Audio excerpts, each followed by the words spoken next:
নমস্কার, নতুন বাংলা থেকে বলছি সন্ময় বন্দ্যোপাধ্যায়। 2021-এ যে নতুন বাংলার স্বপ্ন দেখিয়ে বাংলা তার মেয়েকে নির্বাচিত করেছিল, সেই মেয়ে নির্বাচিত হওয়ার পর বাংলার নিয়তি বা ডেস্টিনেশন কোন দিকে যাচ্ছে একটু ভালো করে খেয়াল করুন। আমি সেটা ধরিয়ে দেওয়ার জন্য আজকে নতুন বাংলা এলাম। দেখুন, পাশের রাজ্য বিহার যখন তার মুখ্যমন্ত্রী, তার উপমুখ্যমন্ত্রী, তারা 1,20,000 কন্ট্রাকচুয়াল শিক্ষককে পার্মানেন্ট করার জন্য নোটিশ চিঠি ধরিয়ে দিলেন হাতে। খুব অদূরবর্তী রাজ্য অসম, যেখানে প্রায় 56,000 সরকারি শিক্ষকের চাকরির অ্যাপয়েন্টমেন্ট লেটার ক্যাম্প করে দিলেন সে রাজ্যের মুখ্যমন্ত্রী হেমন্ত বিশ্ব শর্মা। খুব কাছের রাজ্য উড়িষ্যা, যখন সে রাজ্যের মুখ্যমন্ত্রী 1,57,000 কন্ট্রাকচুয়াল কর্মীকে পার্মানেন্ট করলেন, সেই সময় এই রাজ্যে দাঁড়িয়ে কি চলছে? এই রাজ্যে দাঁড়িয়ে চলছে নবম, দশম, একাদশ, দ্বাদশ শ্রেণীর ছাত্রছাত্রীরা 1000 দিন কমপ্লিট করলেন গান্ধী মূর্তির পাদদেশে। প্রাইমারি স্কুলের চাকরি প্রার্থীরা 500 দিন অতিক্রম করলেন মাতঙ্গিনী হাজরা মূর্তির পাদদেশে দাঁড়িয়ে। আর ঠিক সেই সময় দাঁড়িয়ে কলকাতা হাইকোর্টে শুরু হলো সুপ্রিম কোর্টের নির্দেশ মোতাবেক জাস্টিস দেবাংশু বসাকের ঘরে, সেইখানে শুরু হলো সেই মামলা, যে মামলায় শেষ পর্যন্ত কত হাজার ছেলের চাকরি যাবে। মমতা বন্দ্যোপাধ্যায় তার কোম্পানির জালিয়াতির জন্য কত হাজার ছেলের চাকরিটা যাবে, সেইটা নিয়ে মামলা শুরু হলো গতকাল। কি নিয়তির ট্র্যাজেডিটা দেখুন।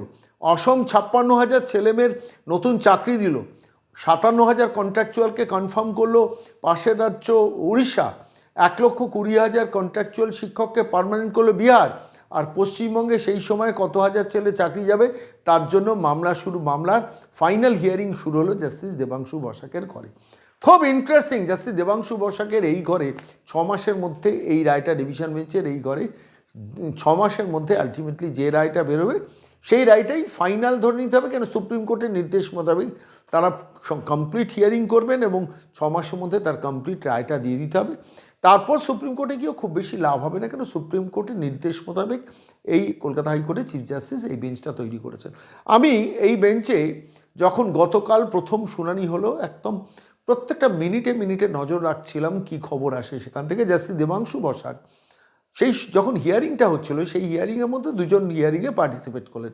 একজন কল্যাণ বন্দ্যোপাধ্যায়, কেউ বলছেন তিনি রাজ্য সরকারের হয়ে লড়ছেন, আবার কেউ বলছেন তিনি যারা চাকরি চলে গেছেন তাদের হয়ে লড়ছেন।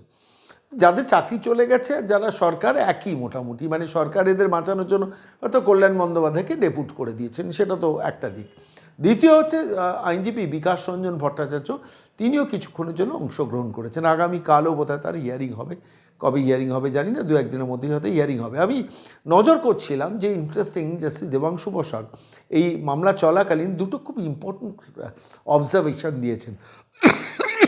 কল্যাণবাবুও খুব ইন্টারেস্টিং একটা কথা বলেছেন, বিকাশবাবুও খুব ইন্টারেস্টিং কথা বলেছেন, সেটা তো আমি আপনাদের কাছে উল্লেখ করব। তার আগে জাস্টিস দেবাংশু বসাক তার অবজারভেশনে বলেছেন যে দীর্ঘদিন ধরে চাকরি করে আসছে অথচ অবৈধভাবে চাকরি পেয়েছে। তার মানে এই নয় অনেক দিন ধরে আমি চাকরি করে আসছি সেই জন্য আমার অবৈধভাবে চাকরি পাওয়াটা বৈধ হতে পারে। একদম প্রথম দিনেই কিন্তু জাস্টিস দেবাংশু বসাক খুব ইম্পর্ট্যান্ট একটা পয়েন্ট নোট করিয়ে দিয়েছেন, মামলার গতি প্রকৃতি কোন দিকে যাবে এখান থেকে বোঝা যায়। দ্বিতীয়ত জাস্টিস দেবাংশু বসাক আরেকটা খুব ইন্টারেস্টিং কথা বলেছেন, যে বলেছেন যে মেধা তালিকা প্রকাশ করা নিয়ে মান সম্মান যাবে কেন? যে কোনো মানুষ চাকরির পরীক্ষায় বসলে তিনি জানেন যে সেখানে পরীক্ষা দিতে গেলে একটা মেধা তালিকা কমপ্লিট বেরোবে পরবর্তীকালে, আর সেই মেধা তালিকা যদি বেরোয় তাতে যারা চাকরি পেয়েছেন তারা যদি ঠিক পথে চাকরি পান তাহলে তাদের মান সম্মান যাবে কেন, কিসের জন্য যাবে? খুব ইন্টারেস্টিং দুটো পয়েন্ট কিন্তু জাস্টিস দেবাংশু বসাক অবজারভেশন, অন্তত সংবাদ মাধ্যমে যা বেরিয়েছে সেটা বাইরে এসছে এবং আমার মনে হয়েছে খুব ইম্পর্টেন্ট। মানে মামলার গতি প্রকৃতি এই দুটো লাইনের মধ্যেই কিন্তু অনেকটা লুকিয়ে আছে। এক, দ্বিতীয়ত হচ্ছে কল্যাণ বন্দ্যোপাধ্যায় খুব ইন্টারেস্টিং কথা বলছেন প্রথম দিন থেকে সবাই আমরা সিটিয়ে থাকতাম জাস্টিস অভিজিৎ গাঙ্গুলির ঘরে কী হবে, এসএসসি স্কুল সার্ভিস কমিশন সিটিয়ে থাকতো, জাস্টিস অভিজিৎ গাঙ্গুলির ঘরেই বা মামলা হবে কেন, অন্য ঘরে মামলা হবে না কেন, মানে পুরো ব্যাপারটাকে গুলিয়ে দেওয়া। আর এই গুলিয়ে দিতে দিতে কল্যাণ বন্দ্যোপাধ্যায় ক্যারেক্টারটা খুব ইন্টারেস্টিং। আইনজীবী হিসেবেও যে কোনো বিষয়কে চট করে বেলাইন করে দেওয়া, অ্যাটেনশন ঘুরিয়ে দেওয়াতে তিনি ওস্তাদ, তার জুড়ি মেলা ভার। তিনি সেইখানে করতে গিয়ে কিন্তু একটা বেফসকা, মানে হয়তো এছাড়া তার উপায়ও ছিল না, মুখ ফসকে এমন একটা কথা বলে ফেলেছেন যে কথাটা তিনি অ্যাডমিট করেছেন যে চাকরিতে দুর্নীতি হয়েছেন। তিনি বলেছেন যে কোথাও কেউ যদি ঘুষ দিয়ে চাকরি পায় তার জন্য আমি বা আমার মক্কেল কেন ক্ষতিগ্রস্ত হবে। খুব ইন্টারেস্টিং, অর্থাৎ স্বীকার করলেন জালিয়াতি করে চাকরিটা হয়েছে। মমতা বন্দ্যোপাধ্যায়ের নির্দেশেই তো কল্যাণ বন্দ্যোপাধ্যায় গেছেন, আর গিয়ে আলটিমেটলি মমতা বন্দ্যোপাধ্যায় সরকার যে চাকরি চুরি করেছে বা ঘুষ দিয়ে চাকরির ব্যবস্থা করেছে সেইটাকে কিন্তু কল্যাণ বন্দ্যোপাধ্যায় হাটে হাঁড়ি ভেঙে দিলেন জাস্টিস দেবাংশু বসাকের ঘরে। আর আইনজীবী বিকাশ রঞ্জন ভট্টাচার্য খুব ইম্পর্ট্যান্ট একটা তথ্য উল্লেখ করেছেন, বলেছেন বারবার এই চাকরি চলে গিয়ে নতুন ছেলেদের চাকরি, মানে যারা চাকরি পাবে তাদের চাকরি পাওয়ার জায়গাটাকে রুদ্ধ করেছে এবং এই চাকরি চলে যাওয়ার এন্টায়ার দুর্নীতির তদন্তটাকে আটকানোর জন্য বারবার চাকরি চোরেরা কোর্টে এসছে এবং বারবার একটা করে মামলা করে পুরো প্রসেসটাকে ডিলে করেছে। দ্য কি note of this entire story বলে দিয়েছেন বিকাশবাবু। খুব ইন্টারেস্টিং। আমাদের নজর ছিল গতকাল কলকাতা হাইকোর্টে এবং সেই কলকাতা হাইকোর্টের টুকরো টুকরো ঘটনাগুলো আপনাদের উল্লেখ করলাম। জাস্টিস দেবাংশু বসাকের দুটো অবজারভেশন উল্লেখ করলাম, কল্যাণ বন্দ্যোপাধ্যায় তাঁর বক্তব্য উল্লেখ করলাম এবং অবশ্যই আইনজীবী বিকাশ রঞ্জন ভট্টাচার্যের তথ্য উল্লেখ করলাম। কিন্তু আমরা শুনতে চাইব এই মামলায় অন্যতম যিনি আইনজীবী বিক্রম বন্দ্যোপাধ্যায়, আমি তাঁকেই সরাসরি জিজ্ঞেস করেছিলাম কি হচ্ছে, মানে জাস্টিস দেবাংশু বসাকের ঘরে মহামান্য বিচারপতি ডিভিশন বেঞ্চে প্রথম দিনে যে হিয়ারিংটা হলো সেই হিয়ারিংয়ে আলটিমেটলি বিক্রমবাবু কি হলো, একটু যদি আপনার অবজারভেশন কি, আপনি কি ফিল করছেন কি হলো, সেটা তো আমরা দেখেছি, শুনেছি এবং বলেছি। তো উনি আমাকে যেটা বলেন যে দেখুন পুরো বিষয়টা বিচারপতি দেবাংশু বসাক এবং বিচারপতি মোহাম্মদ সাবর রশিদির ডিভিশন বেঞ্চে যে হিয়ারিংটা হলো সেই হিয়ারিংয়ে আমি একটা জিনিস কিন্তু বুঝলাম যে কলকাতা হাইকোর্টে এই মামলাটায় চোরেদের বাঁচানোর জন্য নবান্ন বা কালীঘাট কিন্তু অল আউট যাচ্ছে। কীভাবে যাচ্ছেন সেটা আমার কাছে কিছুটা ব্যাখ্যা করলেন, কিন্তু আরও কিছু ইন্টারেস্টিং তথ্য উনি পেশ করলেন, মানে এই মামলাটা সংক্রান্ত যেটা কলকাতা হাইকোর্টে জাস্টিস দেবাংশু বসাকের ঘরে হয়েছে। আজকে নতুন বাংলা দর্শকদের জন্য আইনজীবী বিক্রম বন্দ্যোপাধ্যায় সেই বক্তব্যটুকু আপনাদের শোনাবো। নমস্কার, বিক্রম দা সন্ময় বলছি। হ্যাঁ বলুন সন্ময়বাবু। বলছি অবশেষে শেষ পর্যন্ত জাস্টিস দেবাংশু বসাকের ঘরে ডিভিশন বেঞ্চে হিয়ারিং শুরু হলো। চাকরি দুর্নীতির এন্টায়ার এপিসোডটা সুপ্রিম কোর্ট যে নির্দেশ দিয়েছিল যে 6 মাসের মধ্যে এটা শেষ করতে হবে এবং কোনো একটা নির্দিষ্ট বেঞ্চে কলকাতা হাইকোর্টের চিফ জাস্টিস দেবাংশু বসাকের ডিভিশন বেঞ্চে এটা দিয়েছিলেন। দেবাংশু বসাকের নেতৃত্বাধীন ডিভিশন বেঞ্চ, দেবাংশু বসাক আর সাব্বার রশিদি ডিভিশন বেঞ্চ। হ্যাঁ, আমার মাননীয় বিচারপতি সাব্বার রশিদির ডিভিশন বেঞ্চ। আমার আপনার কাছে প্রশ্ন, আপনি এই মামলায় অন্যতম আইনজীবী হিসেবে আছেন। আমার প্রথম দিনের শুনানি হিসেবে, একজন দর্শক হিসেবে এবং এবং এই পুরো বিষয়টা, এই চাকরি দুর্নীতির ব্যাপারটা দীর্ঘদিন ধরে এটা নিয়ে যতটুকু পড়াশোনা করছি তার ভিত্তিতে আমি পাঠক হিসেবেও বলছি, আমার কোনো একটা জায়গা আজকে যে টুকরো টুকরো মন্তব্যগুলো বিচার পর্বের মধ্যে শুরু হয়েছে, প্রথম দিন মর্নিং শোজ দ্য ডে, খুব ইম্পর্টেন্ট পার্টিনেন্ট দুটো পয়েন্ট উঠে এসছে যেখানে বিচারপতি বলেন, আমি আনন্দবাজার কোট করছি, আনন্দবাজার অনলাইন, যেখানে বিচারপতি বলছেন কে কতদিন কাজ করেছেন সেটা বড় বিষয় নয়, মূল বিচার্য বিষয় হচ্ছে নিয়োগ বৈধ কিনা। মানে খুব ইম্পর্টেন্ট একটা জায়গায় মাননীয় বিচারপতি কিন্তু তার অবজারভেশনের মধ্যে বলেছেন। আর দ্বিতীয় যে পয়েন্টটা আমার কাছে খুব ইন্টারেস্টিং লেগেছেন, যেখানে মাননীয় বিচারপতি পুরো ব্যাপারটা বলেছেন, যে যেখানে বলতে গিয়ে বলছেন বলে এটা বিকাশবাবু না মাননীয় বিচারপতি বলেন যে যখন কেউ কোনো প্রতিযোগিতামূলক পরীক্ষায় অংশ নেন তখন তিনি জানেন যে মেধা তালিকা প্রকাশিত হবে। মেধা তালিকা বা প্যানেল প্রকাশিত হলে কিভাবে কারো সম্মানহানি হতে পারে। মানে এই দুটো বিষয় নিয়ে আপনি যেহেতু মামলার অন্যতম আইনজীবী, একটু ব্রিফ করবেন আমাদের দর্শকদের।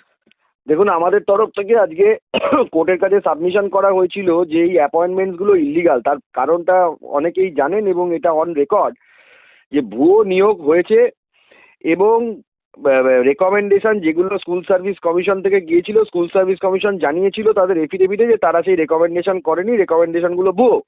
আর সেই ভুয়ো রেকমেন্ডেশনের ভিত্তিতে West Bengal board of secondary education অ্যাপয়েন্টমেন্টগুলো দিয়ে গিয়েছে। তাই অ্যাপয়েন্টমেন্ট যেটা at the very starting point, অ্যাব ইনিশিও যদি ভয়েড হয় তাহলে যে কোনো সময়তেই অ্যাপয়েন্টমেন্ট ক্যান্সেল করা যেতে পারে।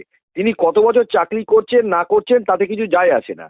আর আমরা আর্গুমেন্টের সময় এটা বলেছি যে প্যানেলটাকে প্রকাশ করতে হবে ফর মেনটেনিং ট্রান্সপারেন্সি, কয়েকটা জায়গায় প্যানেল এখনো বার করা হয়নি। এটা যারা আদার সাইডের যারা লয়ার রয়েছেন বা যারা চাকরি যাচ্ছে এরম ধরনের ক্যান্ডিডেট রয়েছেন, তাদের তরফ থেকে আবেদন করা হয়েছিল যে তাতে তাদের সম্মানহানি হচ্ছে। স্বাভাবিকভাবেই এখানে একটা প্রশ্ন উঠেছে যে তাদের যখন কেউ সিলেকশন প্রসেসে বসে যায়, বিচারপতিও এইটা আজকে খুব ভালো করে মন দিয়ে শুনেছেন এবং এটাকে অবজার্ভও করেছেন ওরালি, যে যদি কেউ বসে যায় সে তো সিলেকশন প্রসেসে ভলেন্টারিলি পার্টিসিপেট করলো, তাদের প্যানেলটা বেরোলে তার কি করে মান সম্মান হানির জায়গা হচ্ছে। বিষয়টা তা নয়, বিষয়টা হচ্ছে অ্যাপয়েন্টমেন্ট যদি ইলিগাল হয়, ফ্রম দ্য ডে ওয়ান তিনি যখন অ্যাপয়েন্টেড হচ্ছেন, from the day one it is illegal. আর সেই ইলিগাল যদি আলটিমেটলি প্রমাণিত হয় তাহলে তার চাকরি যাওয়া উচিত। না, আমার প্রশ্নটা একটু এখানে অন্য জায়গায়। সেটা হচ্ছে, দেখুন, আপনি কি আশাবাদী যে, আশাবাদী বলতে কলকাতা হাইকোর্টকে সুপ্রিম কোর্ট যখন নির্দেশ দিয়েছে, নিশ্চিতভাবে আমরা আশা করতে পারি আগামী জুন জুলাইয়ের মধ্যে ফাইনাল সেটা হয়ে যাবে। একটা খুব কোয়ারি আছে আপনার কাছে বিক্রমবাবু, সেটা হচ্ছে যে আলটিমেটলি এই ডিভিশন বেঞ্চের রায়ের বিরুদ্ধেও তো আবার সুপ্রিম কোর্টে মাননীয়রা যাবেন যখন পছন্দ হবে না। দেখুন, এই মামলাটাকে আটকানোর জন্য অনেক বড় বড় লয়ারদেরই দেওয়া হচ্ছে এবং আমাদের বিপক্ষে প্রচুর লয়ার আছে যারা কোর্টে ছিল, তারা দেখেছে। সুপ্রিম কোর্টেও অনেক বড় বড় লয়ার দেওয়া হচ্ছে। দুর্নীতি হয়েছে, এটা অ্যাডমিটেড পজিশন। এখন যেসব ক্যান্ডিডেটরা আসছেন তারা বলছেন যে আমি জেনুইন, আমার ক্ষেত্রে দুর্নীতি হয়নি, ওদের ক্ষেত্রে হতে পারে। এইটা একটা প্লি নিয়েছে। এখন ওপেন কোর্টে আর্গুমেন্ট হচ্ছে, দেখা যাক কি হয়। তবে দুর্নীতি যে পরিমাণ আছে তাতে করে মেরিট ওয়াইজ এই মামলাতে অনেকেরই ক্যান্সেলেশন হওয়া উচিত বলে আমি মনে করি এবং আমরা সেটা আদালতকেও জানিয়েছি। মানে আপনি বলছেন যে মেরিট ওয়াইজ এখন অনেকেরই ক্যান্সেলেশন হওয়ার জায়গা তৈরি হয়ে গেছে, মানে যেটা হ্যাঁ, যেটা ডেফিনেটলি। কারণ এটা তো আমরা তো আদালতের কাছে ডকুমেন্টস এবং প্রত্যেকটাই প্রডিউস করেছি। এবার ফাইনালি সিদ্ধান্ত আদালত নেবে যে এদের কতটা ন্যাচারাল জাস্টিস এরা পাবে, এদের আরো কিছু টেকনিক্যালিটিজ আছে সেগুলো এরা পাবে কিনা, whether fraud vitiates everything or not, এই ডিসিশনগুলো আদালত নেবে। সেটা এখনো ডিসিশনের জন্য পেন্ডিং আছে। হিয়ারিং চলবে, সব পক্ষ হিয়ারিং করার পরে সেটা বোঝা যাবে। বিক্রমবাবু, আপনাকে আরেকটা পয়েন্ট আমি একটু নোট করিয়ে দিই। আপনি নিশ্চিতভাবে শুনেছেন, কল্যাণ বন্দ্যোপাধ্যায় রাজ্য সরকারের হয়ে তিনি এই মামলায় লড়ছেন। না, তিনি রাজ্য সরকারের হয়ে লড়ছেন না, তিনি লড়ছেন হলো যারা টার্মিনেটেড ক্যান্ডিডেট বা যাদের চাকরি চলে যেতে পারে তাদের হয়ে লড়ছেন। এবং সেখানে একটা ইন্টারেস্টিং জায়গায় বলছে যে কেউ ঘুষ নিয়ে থাকলে আমি কেন অপরাধী হব, যারা ঘুষ দিয়েছেন, যারা ঘুষ দেননি তাদের এটা এখন ওনাদের প্লি, এটা দেখানো যে ওনার মানে ওনার যারা ক্লায়েন্ট রয়েছেন তারা ঘুষ দিয়ে চাকরি পাননি, এটা এখন ওনারা হয়তো প্লি হিসেবে দেখানোর চেষ্টা করবেন। ডেফিনেটলি এটা তাদের স্ট্র্যাটেজি হবে বলে আমি মনে করি। আমার ক্ষেত্রে সেটা অ্যাডমিটেবল না, কিন্তু আলটিমেটলি যদি এই সাবমিশন হয় তাতে অ্যাডমিটেড হচ্ছে যে কিছু দুর্নীতি তো ডেফিনেটলি হয়েছে। Whether that is detectable in range or undetectable in number. Detectable হলে তাহলে ডিটেকশন যেগুলো হবে সেগুলো বাদ যাবে।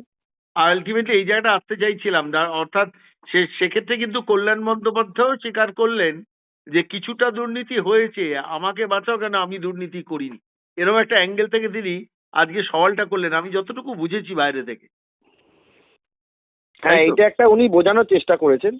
স্বাভাবিকভাবেই যাদের চাকরি নিয়ে কোনো গন্ডগোল হবে সে তার নিজেরটা তো ডেফিনেটলি আগে দেখার চেষ্টা করবে যে আমি দুর্নীতি করিনি। এটা তাদের তো আদার সাইডের যারা থাকবেন তাদের এটাই স্ট্যান্ড হওয়া। প্রশ্ন বিক্রমদা, একটা কথা জিজ্ঞেস করছি, আপনারা যা তথ্য পেশ করেছেন তাতে কত লোকের এই 9, 10, 11, 12 চাকরি যেতে পারে?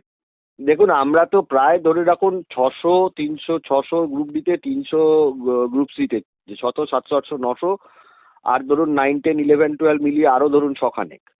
ঠিক আছে, এটা আমরা তথ্য পেশ করেছি। তার মধ্যে সিবিআই এরও তথ্য আছে। সিবিআই এর তথ্য প্রায় 9, 10 এ 900, 11, 12 অনেকে আছে। এখন ঘটনা হচ্ছিল সেটা টোটালটাকে যদি স্যাগ্রিগেশন করে আলটিমেটলি দেখা যায় যে এই সংখ্যক লোক দুর্নীতিপরায়ণভাবে চাকরি পেয়েছে, তাহলে সেই সেকশনটা বাদ যাবে। আর যদি দেখা যায় যে এটা হতেই থাকছে, আলটিমেটলি বোঝাই যাচ্ছে না কে দুর্নীতি করে পেয়েছে কে দুর্নীতি করে পায়নি, হ্যাঁ, তাহলে তো পুরো প্যানেলটাই বেরিয়ে চলে যাবে। ফ্রেশ করে সিলেকশন প্রসেস হবে, হওয়া উচিত বলে আমি মনে করি। আমাদের মানে বেসিক্যালি আমাদের সাবমিশন এইটা কোর্টের কাছে থাকবে। আপনারা যা স্পেসিফিক ইনপুট দিয়েছেন, সিবিআই যা স্পেসিফিক ইনপুট দিয়েছেন এবং সবকিছু মিলিয়ে আলটিমেটলি যদি আনআইডেন্টিফাইডও একটা বড় পোর্শন থাকে, তাদেরও চাকরি পরবর্তীকালে নিয়ে টানাটানি হওয়ার একটা অ্যাকচুয়ালি জায়গা কোর্ট যেটা চাইছে, বিভিন্ন কোর্টই, মানে আজকের এই বেঞ্চ নয়, বিভিন্ন কোর্টই একবারে মানে সবাইকে ক্যান্সেলেশন করার আগে কোর্টও এইটা ফাইন্ডিং এর মধ্যে আসতে চাইছে যে কতগুলো আইডেন্টিফাইড। যদি আইডেন্টিফাইডটা ঠিকঠাক হয়, যেমন 65B নিয়ে একটা টেকনিক্যাল প্রশ্ন উঠেছিল, আলটিমেটলি দেখা গেল না সিবিআই 65B কমপ্লাই করেছে। এখন সেটা নিয়ে আর্গুমেন্ট হবে, কোনো টেকনিক্যাল কিছু আছে কিনা, কারণ কোর্ট যখন শুনছেন তখন তো কোর্ট সব পক্ষকেই শুনবেন। আমাদের আর্জি ডেফিনেটলি কোর্টের কাছে এইটা আছে যাতে করে কিনা সবার যদি entire selection process should be set aside and it should be started up fresh. এইটা আমাদের প্রিলিমিনারি প্রেয়ার কোর্টের কাছে। এবার কোর্ট কি করবেন সেটা কোর্টের ওপরে। মানে যেটা যেটা আমার কাছে খুব ইন্টারেস্টিং মনে হচ্ছে যে দেখুন, রাজ্যের মুখ্যমন্ত্রী তো চাইছেন যে একজনেরও চাকরি না যাক। এবার আদালত মুখ্যমন্ত্রী তো সেটা চাইবেনি যাতে করে বেআইনি জিনিসটা পশ্চিমবাংলায় থাকে এবং বছরের পর বছর যেটা হতে পারে এইটা মুখ্যমন্ত্রী চাইবেন। এবং এবং প্র্যাকটিক্যালি তৃণমূলের নেতাদের পিঠে মারটা যাতে না পড়ে, মানে যারা পয়সা দিয়ে চাকরি পেয়েছে, যে পয়সাটা ক্যামাক স্ট্রিট পর্যন্ত গেছে, সেইটাকে বাঁচানোর জন্য তদবির করে যে মানে তার নানান ছলাকলা কৌশল করছেন। আমি একটা লাস্ট প্রশ্ন করব, রাজ্য সরকারের হয়ে এই কেসে কে ইনভলভ হয়েছেন, কোন আইনজীবী? রাজ্য সরকারের হয়ে তো আমি যতদূর জানি শীর্ষেন্দ্র বন্দ্যোপাধ্যায় রয়েছেন, আরো রাজ্য সরকারের আরো কিছু আইনজীবীরা রয়েছেন। আজকে তো রাজ্য সরকারের তরফ থেকে সাবমিশন শুরু হয়নি। আজকে যাদের চাকরি টার্মিনেটেড হয়েছে তাদের পক্ষ থেকে কল্যাণ বন্দ্যোপাধ্যায় সওয়াল করেছেন, তাই তো? কল্যাণ বন্দ্যোপাধ্যায় শুরু করেছেন, আরো অনেকে আছেন যারা যারা হাইকোর্টের অনেক মানে সিনিয়র অ্যাডভোকেট, খুব ভালো অ্যাডভোকেটই, যারা টার্মিনেটেড দের জন্য লড়াই করছে। অনেক ধন্যবাদ বিক্রম দা, এতক্ষণ সময় দেওয়ার জন্য। খুব মূল্যবান তথ্য আপনার কাছ থেকে পেলাম। অনেক ধন্যবাদ দাদা।